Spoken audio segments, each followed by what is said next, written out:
प्राचीन काल में एक सेठ जी के 7 पुत्र थे। 7 के विवाह हो चुके थे। सबसे छोटे पुत्र की पत्नी श्रेष्ठ चरित्र की विदुषी और सुशील थी, परंतु उसके भाई नहीं था। एक दिन बड़ी बहू ने घर लीपने को पी ली। मिट्टी लाने के लिए सभी बहुओं को साथ चलने को कहा तो सभी दलिया और खुरपी लेकर मिट्टी खोदने लगी। तभी वहां एक सर्प निकला जिसे बड़ी बहू खुरपी से मारने लगी। ये देखकर छोटी बहू ने उसे रोकते हुए कहा, मत मारो इसे, ये बेचारा निरपराध है। ये सुनकर बड़ी बहू ने उसे नहीं मारा। तब सर्प एक ओर जा बैठा।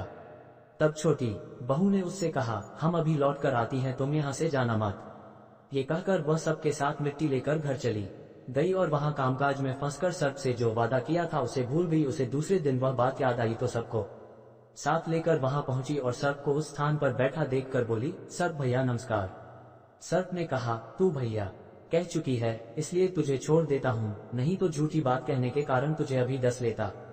वह बोली, भैया मुझसे भूल हो गई, उसकी क्षमा मांगती हूँ। तब सर्प बोला, अच्छा तू आज से मेरी बहन हुई और मैं तेरा भाई हुआ, तुझे जो मांगना हो मांग ले।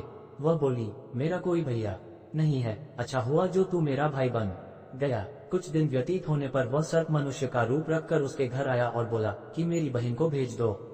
सबने कहा कि इसके तो कोई भाई नहीं था, तो वह बोला, मैं दूर के रिश्ते में इसका भाई हूँ, बचपन में ही बाहर चला गया था। उसके विश्वास दिलाने पर घर के लोगों ने छोटी को उसके साथ भेज दिया।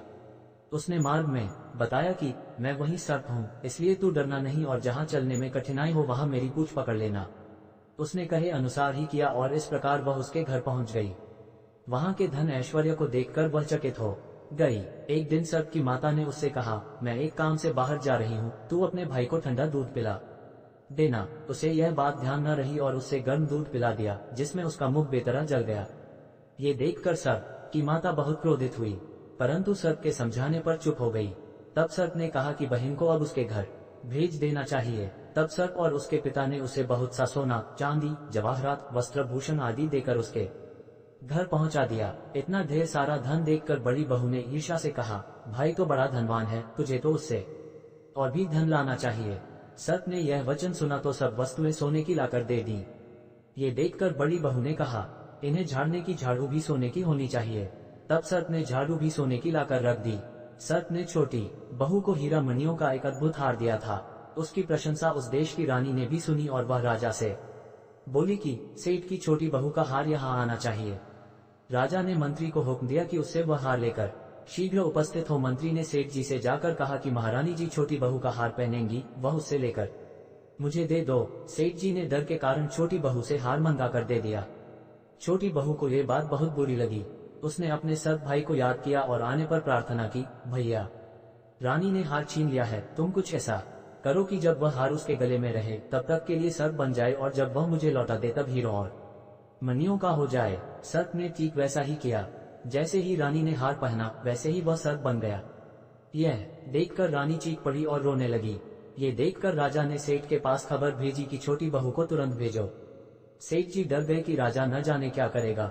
वे स्वयं छोटी बहू को साथ लेकर उपस्थित हुए। राजा ने छोटी बहू से पूछा, तूने क्या जादू किया है, मैं तुझे दंड दूंगा। छोटी बहू बोली, राजन धृष्टता क्षमा कीजिए, ये हार ही ऐसा है कि मेरे गले में हीरो और मणियों का रहता है और दूसरे के गले में सर्प बन जाता है।